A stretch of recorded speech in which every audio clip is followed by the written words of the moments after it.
The persistence of the lyric voice for Scott McLean, who was having difficulty with a mutual friend of ours, a poet not unknown to people here, who seemed to be calling into question the use of the lyric voice or that great pronoun of witness, the I, the je, the ish, and so that's the background to it.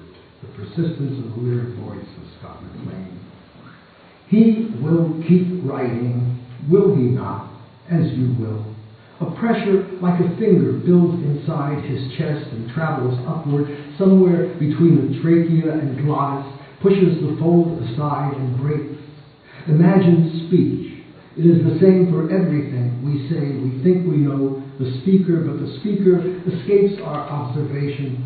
It is this concealment that reveals the truth of poetry, no less authoritative than the other in full gusto. From the direction of his voice, an absence and a grief, his profile is a kind of blue. The footfall of a wanderer crosses the open field in daylight. Let the spirit rise until its mind, the untranslatable, in which the lyric voice resides, mind's matter, and its coming forth by day. The moon, insane and feeble, and there will be about 7 or 8 words from Shelley, but I don't think a recognizable source. The moon, insane and feeble. Loony moon, whose babies suck a ring. How many look to you, or look beyond you? Little dolls, like clockwork, pumping air and beckoning, are what the man pretends to cherish. Halfway up the stairs, the window brings him to the sky to where the moon, insane and feeble, hides, a white and shapeless mass. Pleasure that should be his escapes him. He is always in pursuit, always the distant runner. A flock of moons, the leaden weight of butterflies oppresses him to wait there dewy-eyed to write the final line. How long before life breaks, before what's written fades from sight, a song sounds in the mind and quavers. Cold is hot, he cries, but hot is never cold. Differences are good. Differences are good, writes Hildeman.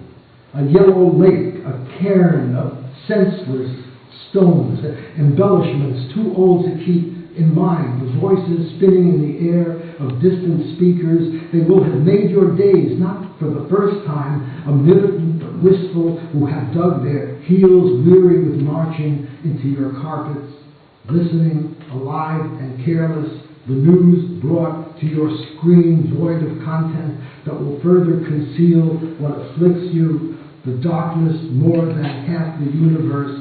A word like shivered can't contain it. March in time, retreat, a loss of place, surprisingly, reclining. Only death will set us free. And the last from that, dedicated to Michael McClure, a fellow enthusiast for the romantics that came before us, called A Deep Romantic Chasm. A deep romantic chasm beckons him. It leaves no time to hide from light in spite of circumstances and the way the street flows like a stream from no source, nowhere.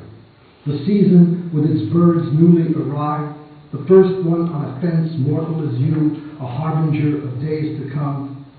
Another word, a false return, the spoken still unspoken, carries us off. The cavern of the universe widens each morning.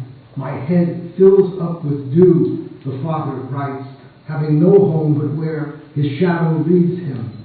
In greasy shirt sleeves, heavy lids, blotched faces, the men pursue a trail of tears, unbuttoned, captive to a dream, a starless galaxy, the deeper sky, a field of images, measureless and mindless, absent their God.